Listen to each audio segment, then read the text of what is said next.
안녕하세요. 독학사 3단계 사회심리학 유소영입니다. 네, 저희 이제 오늘부터 사회심리학 같이 공부를 좀 해보도록 하겠습니다. 네, 이제 첫 번째는 이제 저희가 사회심리학 개관이라고 나와 있습니다. 그렇게 해서 이제 전반적으로 이제 1장에서는 사회심리학이 이제 어떤 학문이고 또 그것이 이제 어떠한 역사를 가지고 발전해 왔는지, 그리고 이제 사회심리학뿐이 아니라 우리가 심리학이라고 하는 부분이 굉장히 과학적으로 연구를 하는 이제 학문이죠. 그러다 보니까 그러면 사회심리학에서는 어떠한 연구 방법을 가지고 이론들을 만들어 가고 또 어떤 연구들이 또 진행이 되고 어떻게 또 연구가 진행되는지 이런 것들을 이제 1장에서 좀 보도록 하겠습니다. 네, 이제 사회심리학 그러면 간단하게 사람들의 태도라고 하는 거, 이제 태도라고 하는 것은 인지나 정서, 행동 이런 것들을 모두 포함하는 것을 태도라고 얘기를 합니다. 그래서 사람들의 이 태도가 타인의 어떤 영향을 받았을 때 어떠한 모습으로 나타나느냐 이런 것들을 연구하는 게 바로 사회심리학이다. 이렇게 간단하게 말씀을 좀 드릴 수가 있어요. 그래서 우리가 이제 1절에 사회심리학 특성에서 사회심리학에 대한 이제 정의를 조금 더 자세하게 좀 같이 보도록 하겠습니다. 네. 자, 사회심리학이란 저희 이제 교재에 처음에 나와 있는 것들을 조금 제가 끊어서 이렇게 정리를 좀 해봤습니다. 자, 사회적 상황이나 타인 및 그다음에 집단에서 사람들이 영향을 주고받는 것 이런 것들을 우리가 사회 활동이다라고 얘기를 하죠. 사회심리학 공부를 해보시면 이제 여러분들이 아시게 될 것이 이제 있는데 느끼실 것이 뭐냐면 이거 다 아는 내용 같은데? 이거 당연한 거 아니야? 이렇게 생각되시는 게 사실 되게 많습니다. 이제 뒤에서 그 부분에 대한 또 얘기가 좀 나오기는 할 건데요. 이렇게 용어들이 상당히 우리가 그냥 일상적으로 쓰고 있는 것들이 많이 나와요. 그래서 조금 더 그거를 우리가 이제 그 학문적인 내용으로 조금 더 정의를 또 자세하게 드리기는 하겠지만 사회심리학이라는 것 자체의 학문이 우리가 살아가는 이 사회생활 속에서의 우리의 모습들을 연구를 하는 거다 보니까 굉장히 당연하고도 친숙한 그런 용어들이 많이 나옵니다. 그래서 여러분들 어떻게 보면 공부하시기가 참 재밌기도 하고 조금 수월하실 수도 있어요. 물론 이제 좀 더 전문적인 뭐 이런 내용들 단어들이 좀 나와서 기억을 하셔야 되는 부분들도 분명히 있기는 하지만 그래서 공부를 하실 때 조금 더 편한 마음으로 시작을 하시면 좋겠다는 거 그거를 좀 말씀드릴게요. 자, 그래서 사회 활동이라는 건 바로 이렇게 우리가 집단 속에서 타인과 서로 영향 주고받는 거, 상호작용하는 거 이런 것들을 사회활동이라고 이제 하죠. 그래서 우리는 그 사회활동 과정을 통해서 우리의 사고, 행동 이런 것들이 영향을 받게 되죠. 그러면서 뭐가 생긴다? 신념, 태도, 성향 이런 것들이 만들어져 가는 거죠. 자, 그래서 상황, 행동 요 두 가지의 초점을 가지고 연구하는 분야 그게 바로 사회심리학이다 이렇게 얘기를 합니다. 그래서 사람들 간의 관계라는 거 사람들 간의 관계라는 의미에서 사회심리학은 또 관심을 두고 있다라고 얘기를 합니다. 자, 그리고 환경적인 요인과 그리고 사회적인 이 관계가 개인한테 어떻게 영향을 미치는지 그것을 또 탐구를 하는 게 사회심리학이다 얘기를 합니다. 자, 환경적인 요인이라고 한다면 인간 그 사람이 포함되어 있는 그 집단 자체를 얘기를 할 수도 있고요. 그다음에 그렇죠. 우리에게 이제 적용이 되는 제도나 시스템 이런 것들이 모두 다 환경 요인이 되겠습니다. 이런 것들 속에서 사람이 어떤 영향을 받는지 이런 것들을 연구를 한다라고 얘기를 합니다. 자, 다음은 사회심리학은 사람들이 다른 사람들과의 관계 속에서 경험하고 나타내는 사고, 감정, 태도 이런 것들이 타인에 의해서 어떤 영향을 받느냐. 그러니까 사람이 보이는 그 모습들이 다른 사람들로부터 어떤 영향을 받아서 그러한 행동들을 하고 그러한 정서를 가지고 뭐 그러한 인지를 보이느냐 이런 것들을 연구한다는 거죠.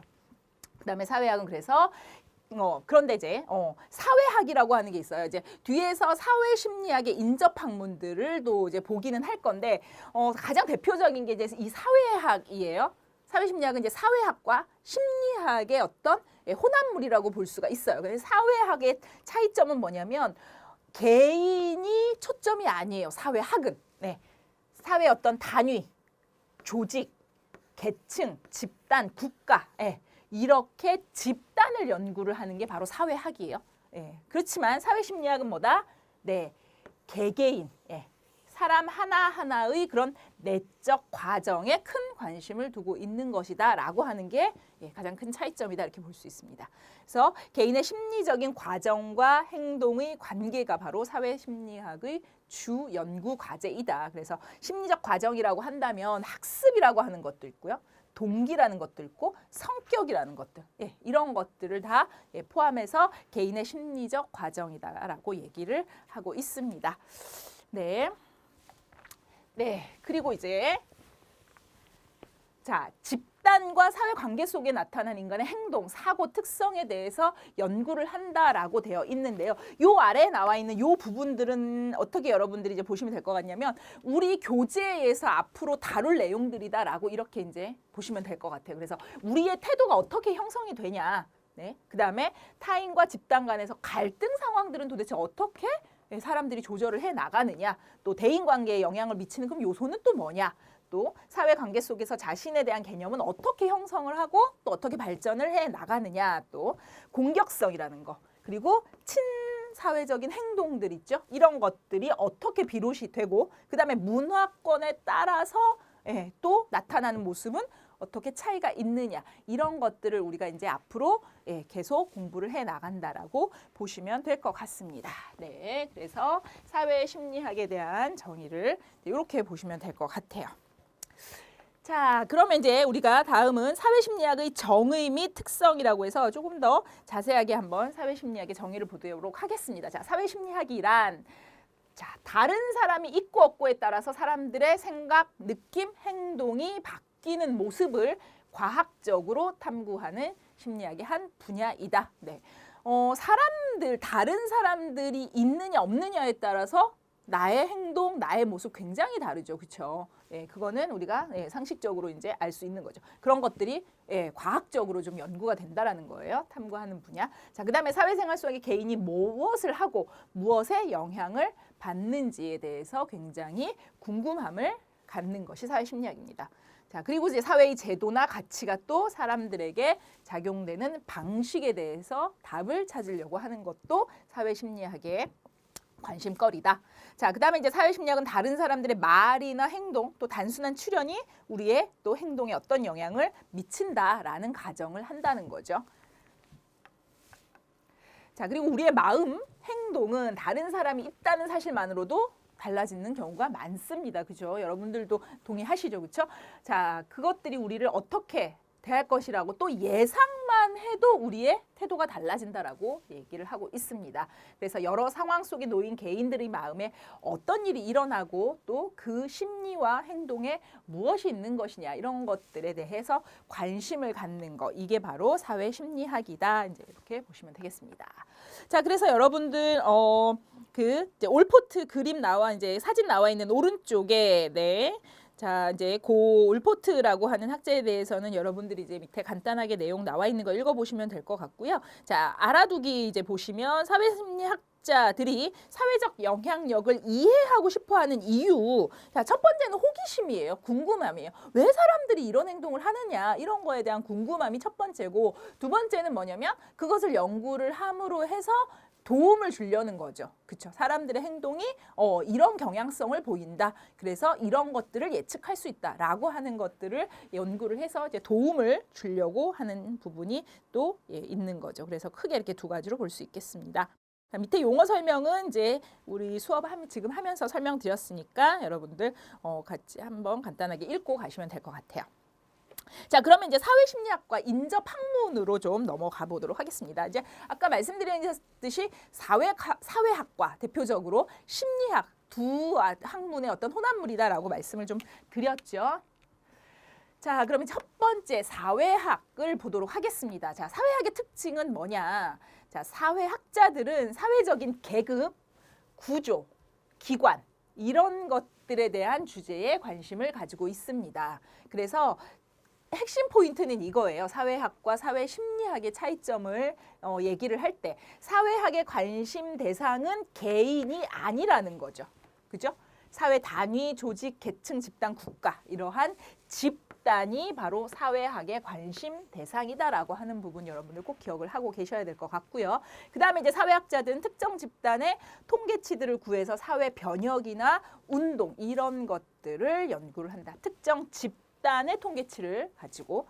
자, 그 다음에 이제 사회학은 관찰이 되는 사회적인 행위. 규범이라든지 어떤 나타나는 모습이라든지 집합적 행위, 뭐 예를 들면 자살률, 출산율, 뭐 분규가 발생하는 비율 이런 것들을 뭐로 설명을 하냐면 역사나 정치나 경제, 문화적인 요인들을 가지고 얘네들을 설명을 한다라고 얘기를 합니다. 네, 그게 바로 이제 사회학의 특징이다. 그래서 여러분들 뭐 다 이해되시는 부분이지만 핵심적으로 기억하셔야 될 것은 사회학에서 관심을 두는 부분은 개인이다, 아니다, 집단이다. 요거 꼭 기억을 좀 해두시면 좋겠습니다. 자, 그럼 이제 심리학은 뭐냐? 자, 그러면 우리 앞에서 사회학은 집단에 관심을 준다라고 했으니까 반대적으로 이해되시죠? 그죠? 심리학은 일단 개인에게 관심 있는 거예요. 예, 그게 이제 또 핵심 포인트죠. 그래서 관심의 대상이 누구다? 개인이다. 그래서 심리학은 개인들의 행위, 사고, 예, 이런 것을 개인의 내적 과정을 가지고 설명을 하는 거예요. 그러니까 사람들이 보여주는 행동이나 생각 이런 것들을 개인의 내적 과정, 그게 뭐냐면 성장 과정이 될 수도 있고 태도도 들어갈 수 있고 뭐 사회성, 성격, 동기, 인식, 신념 이런 모든 내적 과정을 가지고 그 사람의 행위나 사고를 설명을 한다라는 거죠. 자, 그 중에서도 특히 이제 성격 심리학자들 같은 경우에는 사회 상황하고는 크게 사실은 그쪽엔 관심이 크게 없어요. 그냥 개인한테 일정하고 안정되게 나타나는 특징이 뭐냐 그 개인 자체만을 더 보는 거예요. 성격 심리학자들은. 네, 바로 성격 심리학자들의 관심은 개인의 차이라고 하는 부분이죠. 그래서 사회심리학은 사회학과 심리학 중에서도 특히 성격 심리학의 어떤 결합물이다 이렇게 보시면 됩니다. 네. 자, 그 다음에 이제 사회심리학은 문화인류학하고도 인접된 학문입니다. 페이지 이제 다음 페이지입니다. 문화인류학 세 번째 동그라미입니다. 자, 문화인류학이라는 뭐냐 그러면 문화 차이에 의해서 개인의 신념, 행동이 달라진다라고 보는 거죠. 문화 차이에 의해서. 그죠? 원인을 어디다 두는다는 거야? 문화라는 거죠. 문화. 자, 그 다음에 한 문화에 속하는 사람들이 다른 문화에서와는 달리 공통적으로 지니는 특성이 있다. 요거를 이제 찾는 거예요, 또. 자, 그리고 문화 속에 내재되어 있는 어떤 심층적인 규칙, 질서 이런 것들을 이해하고 파악하는 게 바로 문화인류학입니다. 또 한 문화에 속한 사람들이 공통으로 지니는 특징을 문화 수준에서 그러니까 사람들을 설명할 때 문화인류학은 문화 수준이라고 하는 거, 문화 차이라고 하는 거, 문화라는 것을 가지고 설명을 한다라는 것입니다. 자, 그럼 이제 사회심리학을 보도록 하겠습니다. 자, 사회심리학의 모태는 무엇이다? 사회학과 심리학이다. 네, 요 두 가지의 이제 혼합물이다. 이렇게 특히 심리학 중에서도 굳이 구분을 하자면 성격 심리학에 이제 해당이 되는 거죠. 자, 그래서 사회심리학의 주된 관심사는 사회에 민감하게 반응하는 사람들의 심리적 측면이다. 그러니까 사회와 개인 자체가 다 같이 관심이 있는 거죠. 그래서 사회심리학은 실험적 접근이 가능한 개인을 둘러싼 어떤 즉각적인 상황 요인에 관심을 갖는다 그랬어요. 자, 사회심리학에서도 연구를 하려면 뭔가 실험을 통해서 이제 진행이 되죠. 그러려면 실험을 진행을 하려면 어떤 환경이라고 하는 이제 요소들을 이렇게 인위적으로 꾸며주게 되는데 어때야 될까요?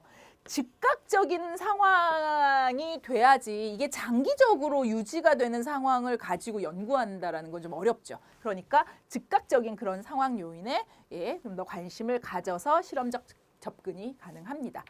자, 그리고 이제 사회심리학자들의 목적은 사회 계층 문화 이런 거는 상관없이 사람이라면 누구나 영향을 받을 수밖에 없는 보편적 속성을 밝혀내는 데 관심이 있습니다. 네, 그래서 사회심리학자들은 사람들은 이런 상황에서 이러한 경향성을 보인다라는 결론을 내리게 되는 거죠. 그러니까 모든 사람들이 모든 상황에서 똑같이 행동하지는 않죠. 그죠? 당연히. 사람들의 어떤 그 내적 과정이라는 거, 사회적 환경 요소가 그 사람들에게 영향을 미치는 건 굉장히 어떤 복합적이고 복잡한 그런 프로세스가 들어있죠. 그러니까 그 모든 것에 하나하나를 다 따져서 사람을 연구하기는 어렵죠.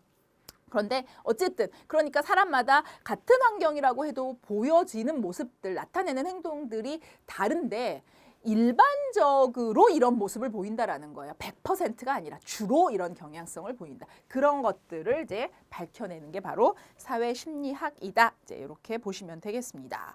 자, 우리 이제 그래서 교재 밑에 보면 폭력 행위에 대해서 그 학문별로 이제 연구 초점이 나와 있어요. 그러니까 똑같은 폭력 행위다라고 해도 학문마다 바라보는 관점이 좀 다르다는 거예요. 자, 사회학 같은 경우에는 경기 후퇴나 뭐 인종 차별, 그다음에 도시 빈민의 증가 이런 쪽으로 이제 포커스를 좀 한다는 거고, 성격 심리학 같은 경우는 정서의 어떤 안정성, 충동성, 뭐 모험성, 또 사람의 성격 외향성 이런 것들, 그리고 폭력 행위자에 대한 개인의 특성 이런 것들에 주로 이제 초점을 맞추고, 문화인류학 같은 경우는 그럼 그 폭력을 용인하는 문화는 어떤 특징이 있는 것이냐, 이런 관점에서 또 본다는 거죠. 자, 그러면 사회심리학에서는 폭력 행위를 어떻게 볼 수 있느냐?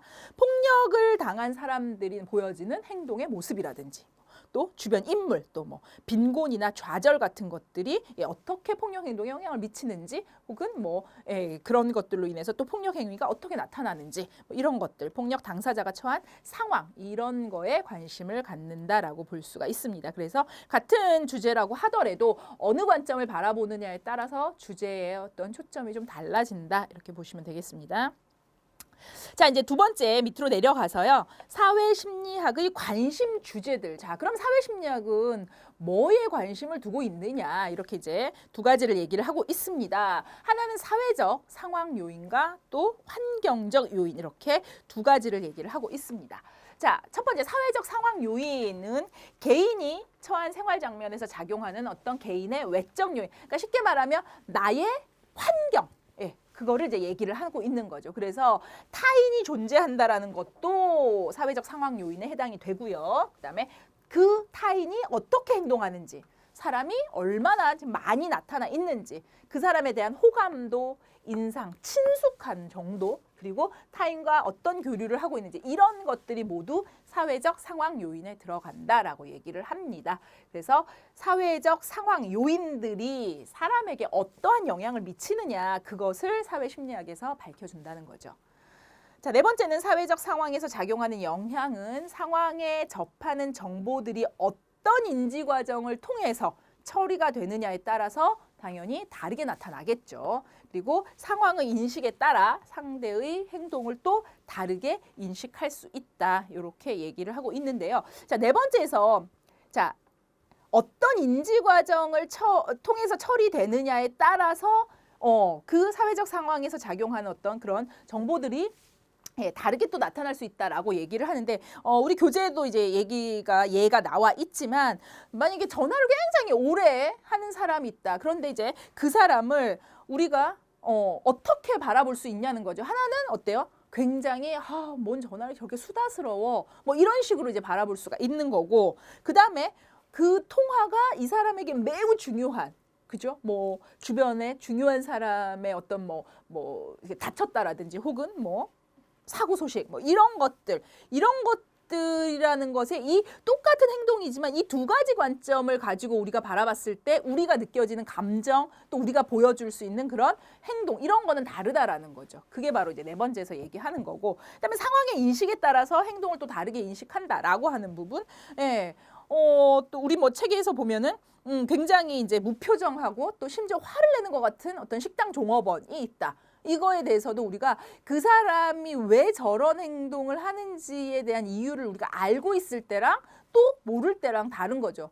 모른다라고 하면 그냥 단순히 우리는 식당에서 종업원이 굉장히 친절해야 되는 거 아니야? 저 뭐야 무례하게 뭐 이런 식으로 굉장히 기분 나쁠 수 있어요. 그런데 이 식당 종업원이 뭐 밤새 지금 불편하신 어머니를 뭐 병간호를 하고 뭐 그러다가 아침에 오다가 또 뭐 지갑을 잃어버리고 뭐 이러면서 사장님한테 또 꾸중을 듣고 뭐 이런 상황이었다라고 우리가 그 사람의 상황을 인식한다 그러면 또 우리의 반응이 또 달라지는 거죠. 이러한 것들이 이제 4번, 5번에서 얘기를 하는 겁니다. 자, 이렇게 이제 사회심리학이 사실 굉장히 사람에 대한 이해를 높여주는 굉장히 유용한 학문이다라고 보실 수 있어요. 그래서 여러분들이 이 공부를 좀 다 하시고 나면 물론 이제 시험 대비로 하시지만 사람에 대한 어떤 이해를 높여줌으로써 여러분들 일상생활에도 많은 도움을 또 드릴 수가 있습니다. 자, 두 번째. 환경적인 요인으로 또 가보겠습니다. 사람들은 언제나 환경의 영향을 받죠. 그죠? 너무 당연한 얘기입니다. 그래서 환경 요인은 물리적, 구조적, 문화적 이렇게 크게 세 가지 환경으로 나타날 수가 있고요. 특히 이제 요즘 같은 시대는 차이점이 또 뭐냐면 우리가 SNS라고 하는 이런 굉장히 유용한 어떤 그 의사소통 도구가 있죠. 그러다 보니까 불특정 다수와 소통을 하고 정보를 공유를 하죠. 그래서 굉장히 새로운 방식들이 많이 나타나고 있는 게 이제 요즘 시대이죠.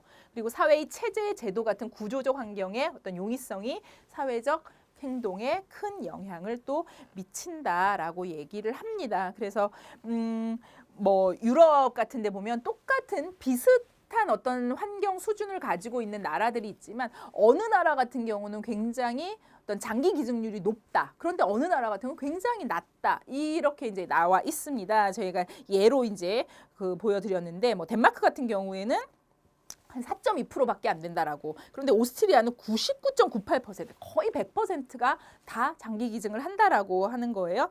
예, 그런데 이런 것이 그러면 국민들의 뭔가 의식 수준이냐 이렇게 볼 수도 있겠지만 그거보다는 사회적인 구조가 얼마나 그러한 행동을 할 수 있도록 뒷받침이 되고 있느냐 이제 이러한 영향이 있다라는 겁니다. 그게 이제 5번에서 얘기를 하는 거고요. 환경적 요인에서 또 하나 우리가 생각할 수 있는 거는 문화적인 환경도 얘기할 수 있죠. 문화적인 환경. 그죠? 네. 그래서 이 사람이 지금 속해 있는 문화적인 환경이 어떤 집단주의냐, 개인주의냐 이런 거에 따라서도 좀 다르게 이제 나타나게 되는 거죠. 그렇게 해서 이제 사회적 요인, 환경적 요인 이렇게 좀 봤습니다. 자, 그럼 밑에 이제 사회심리학의 관점을 좀 보도록 하겠습니다.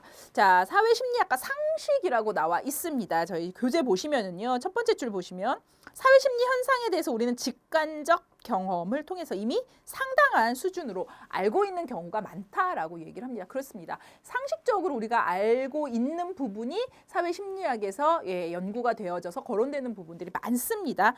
그래서 이제 우리는 보통 어떤 상황이 나오면 이제 추측을 하죠. 저게 지금 이래서 저런 상황이 생겼어 라고 보통 얘기를 많이 하죠. 자, 그 추측이 맞을 수도 있어요. 맞는 경우 굉장히 많고 그렇지만 그렇지 않은 경우들도 있죠. 예, 그래서 상식을 이용을 해서 우리가 그러한 상황에 대한 판단을 낸다라고 하면 우리가 교훈적으로 얻어가기가 좀 어려운 것들이 많죠. 예, 그런데 이거를 확실하게 과학적인 접근을 통해서 연구를 하게 된다고 하면 상식선에서 얘기했던 것이 과학적으로 검증을 했을 때도 맞을 수도 있지만 그렇지 않은 경우들이 상당히 좀 많죠. 그렇기 때문에 우리가 과학적으로 연구를 한다라고 하는 부분들은 이러한 상식적인 수준으로 이해한다라는 거와 이제 이런 차이가 있는 거예요. 그래서 어떤 가설 이런 것들을 세워서 그 여러 가지 요소 중에서 무엇이 가장 옳은 것인지 이런 것들을 밝혀내는 거죠. 예, 그게 바로 어떤 상식과 또 사회심리학에서 얘기하는 과학적인 방법을 통한 검증과의 이제 차이다라고 생각하시면 될 것 같습니다. 자, 그래서 다음 페이지로 넘어가시면은요. 동그라미 1번 보시면 자, 사회심리학적 사실은 과학적 검증 절차를 거친 것이다. 이렇게 얘기를 합니다. 그래서 상식이라는 건 말씀드린 것처럼 사실로 밝혀질 수도 있죠. 예, 그런데 그렇지 않을 수도 있다라고 하는 거. 하지만 과학적인 검증을 거치면 그것이 우리가 이러한 경향성이 높은 뭔가 검증된 얘기다라고 하는 부분인 거죠. 동그라미 2번 보시면은요. 두 번째 줄에 사회심리학의 연구 결과를 상식적인 얘기다라고 비판을 하는 사람들도 있습니다. 하지만 우리가 검증되기 전에 함부로 이것이 이런 것이다라고 단정한다는 거 이것은 굉장히 사실은 좀 무서운 얘기일 수도 있어요. 그래서 그런 결과를 단언하는 거 이런 거는 옳지도 않지만 굉장히 어렵기도 합니다. 자, 그래서 사회심리학에서 그러면 그러면 이제 연구를 할 때 뭔가 이론적인 접근들의 방식에 따라서 네, 연구가 되어지는데요. 다양한 형태로 이제 접근 방법을 가지고 연구가 진행이 됩니다. 그래서 우리 교재 보시면 첫 번째 동기 접근이라고 하는 부분이 있고, 두 번째 학습 이론 접근, 그다음에 인지 접근, 그다음에 네 번째 의사 결정 접근, 다섯 번째 상호 의존 접근, 여섯 번째 사회 문화 접근, 이렇게 해서 크게 6가지로 얘기를 좀 하고 있습니다. 자, 그러면 첫 번째 동기 접근 같이 좀 보도록 할게요.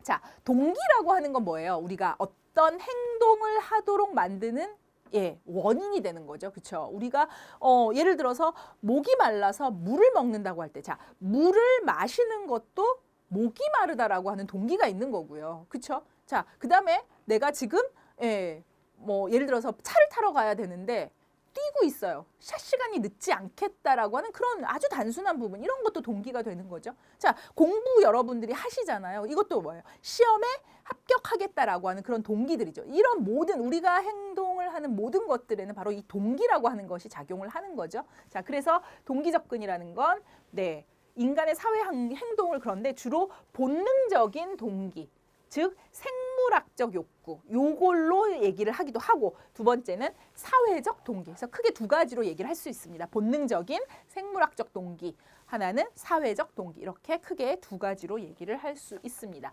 자, 그래서 지금 생물학적 욕구, 본능적인 이제 동기가 되는데, 프로이드라든지 로렌츠라든가 맥두걸, 이런 이제 사람들이 주로 주장을 했는데, 선천적으로 우리가 가지고 태어나는 생물학적 본능이 우리를 사회 행동을 하도록 만든다, 이렇게 얘기를 하는 거예요. 그러다 보니까 유전자의 어떤 그런 차이가 행동에도 차이를 보여주는 것이다, 이렇게 이제 주장을 했죠.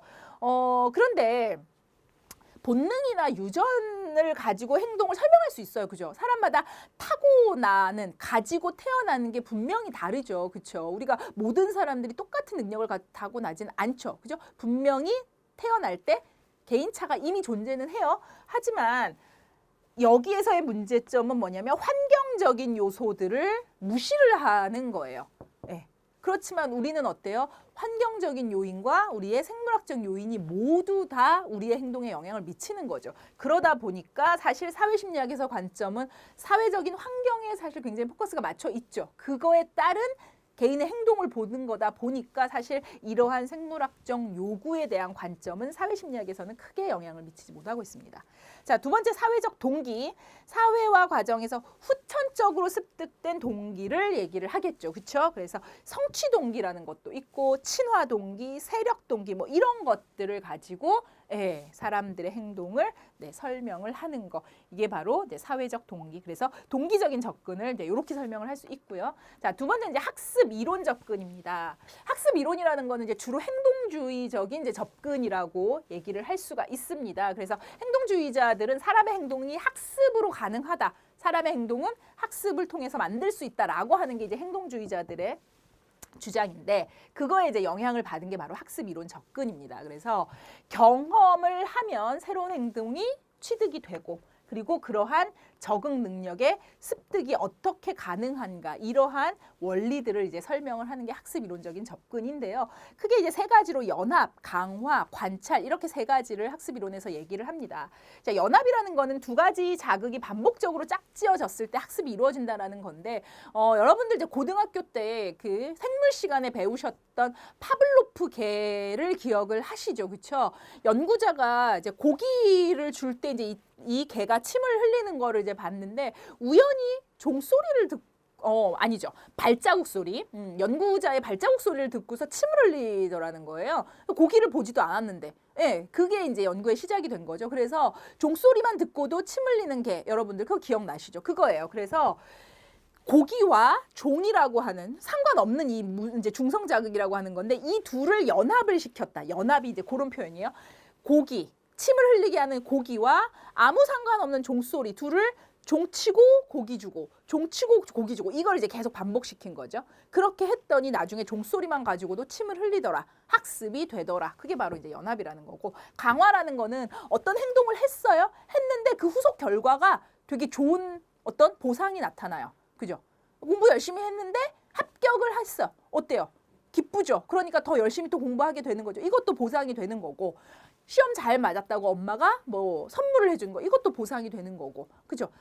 이 보상은 굉장히 다양한 게 많아요. 내가 스스로 느끼는 어떤 성취감, 이것도 보상이 되는 거예요. 어쨌든 행동 이후에 뭔가 보상이 따라온다. 그럼 그 행동을 자꾸 하게 된다. 강화라고 얘기를 하고요. 관찰은 타인의 행동을 보고 학습을 하게 된다는 거죠. 따라서 이런 것들이 학습 이론 접근입니다.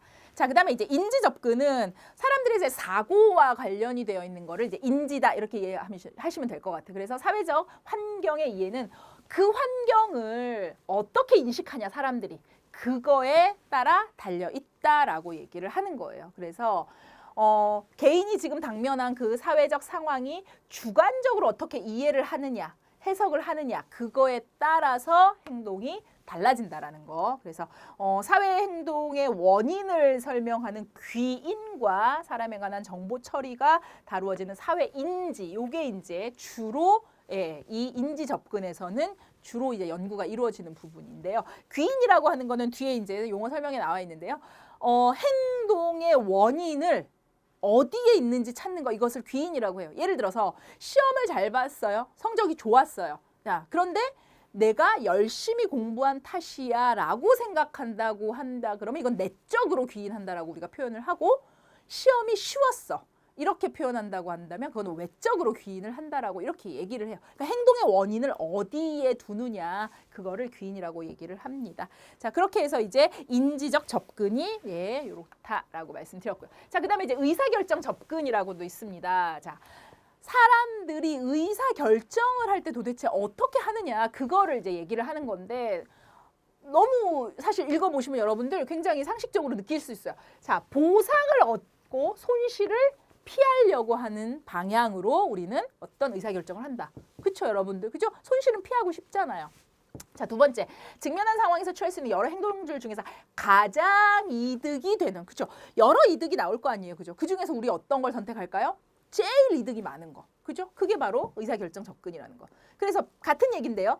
유인 이론에 따르면 긍정적 유인, 그죠? 좋은 나를 유인해 준다라는 거, 좋은 어떤 결과물을 제시를 해주는 거, 거기에서 그 중에서도 최고의 값을 지니는 행동을 선택을 한다라고 하는 게 바로 유인 이론에 대한 얘기고, 자, 기대가치 이론이라는 건 뭐냐면 사람은 기대와 그 결과에 대한 내가 얼마나 걔를 가치롭게 생각하느냐, 그 두 가지를 본다는 거예요. 근데 그 둘의 곱을 통해서 곱하기를 했을 때 그 두 가지의 곱의 결과가 가장 큰 것을 가지고 결정을 한다라는 거예요. 유인 이론하고는 조금 다르죠, 그렇죠? 기대와 가치 두 가지를 가지고 얘기를 하는 게 기대가치 이론이고. 자, 그다음에 이제 사람의 의사결정이 합리적인 추론을 거쳐서 이루어진다라고 얘기를 해요. 그러니까 이 의사결정 접근에서는 이렇게 사람들이 뭔가 의사를 결정을 할 때 굉장히 합리적인 과정을 통해서 결정을 한다라고 주장을 해요. 하지만 여러분들, 그죠? 우리가 무언가 결정을 할 때 이렇게 늘 합리적일 수 있을까요? 안 되죠. 네. 오히려 우리는 비합리적인 경우가 굉장히 많아요. 그러다 보니까 이 이론에 대한 타당성을 조금 이후 연구에서 좀 제한을 받고 있습니다. 자, 그다음에 이제 상호 의존적 접근. 개인의 사회 행동을 두 사람 이상의 관계를 가지고 설명을 하는 게 바로 상호 의존 접근입니다. 그래서 상호 의존적이다라는 말의 뜻은 뭐냐면 개인이 얻는 보상이나 이익이 바로 다른 사람하고 연결이 되어 있다라는 의미가 바로 이 상호 의존 접근이에요. 그래서 개인이 타인과 상호 작용하는 과정은 이익과 그다음에 부담, 이것들의 교환 과정이고, 그러한 교환 과정은 바로 서로의 이해와 타협에 또 이르는 과정이다라고 얘기를 하는 게 바로 상호 의존 접근입니다. 자, 마지막으로 이제 사회 문화 접근입니다. 자, 사회 심리학 같은 경우에는 미국에서 시작이 됐고, 미국의 어떻게 보면 미국의 학문이다 이렇게 볼 수도 있어요. 그래서 대부분들이 그러면 누구를 대상으로 했을까요? 미국 사람들을 대상으로 했죠. 그리고 주로 대학생들이 대상이 돼요. 왜냐하면 교수님들이 연구를 하시잖아요. 근데 대상자를 가장 손쉽게 구할 수 있는 게 학생들이죠. 특히 이제 심리학과 학생들이 많이 실험 대상으로 참가를 했습니다. 그런 부분이 있다 보니까 사실은 이거에 대한 타당성도 우리가 조금 생각을 해볼 필요가 있는 게, 미국 사람 그중에서도 대학생들을 주로 연구를 한 거다 보니까 이거를 아주 일반적으로 우리가 맞아, 그런 경향성이야 사람들은. 이렇게 표현하기는 사실 조금 어려운 점이 있죠. 그래서 이제 최근의 사회심리학들은 보면 주로 어디에 좀 많이 포커스가 맞춰 있냐면 문화 접근에 많이 포커스가 맞춰져 있어요. 그러니까 문화마다 같은 행동도 이 문화에 따라서 다르게 나타날 것이다라고 하는 가정을 가지고 가는 거죠. 네, 그래서 바로 문화에 따라 사람 행동이 다르게 나타난다. 사회심리학자들은 문화에 따른 사람들의 심리, 행동의 공통점, 차이점.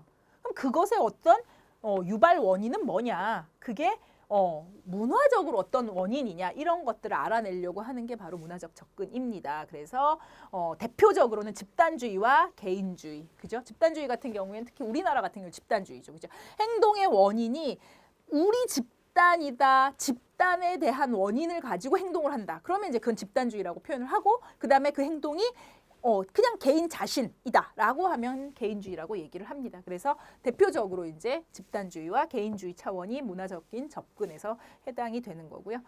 그리고 한국 문화에서 사회 문화적 접근은 또 다른 나라와 굉장히 또 구별되는 뭔가 독특성이 존재를 하겠죠. 그래서 한국인의 정체성을 이해하는 데도 매우 활용이 되는 부분이지요.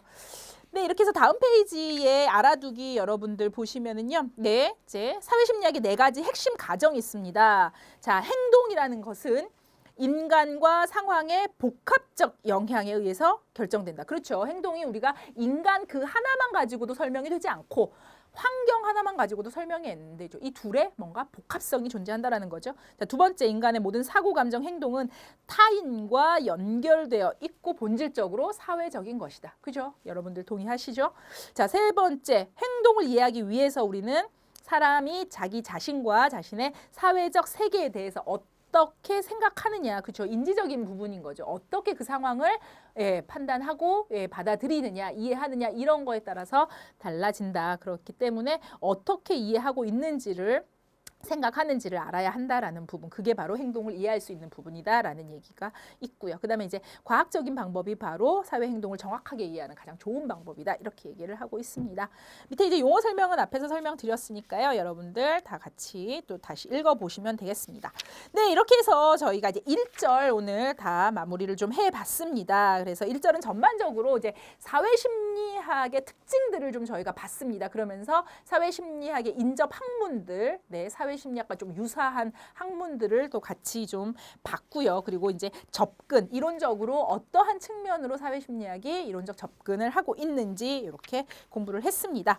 네, 다음 시간에는 이제 역사, 사회심리학이 어떤 역사를 거쳐서 발전을 해왔는지에 대해서 또 같이 보도록 하겠습니다. 네, 여러분들 고생 많으셨고요. 다음 시간에 또 뵙겠습니다. 감사합니다.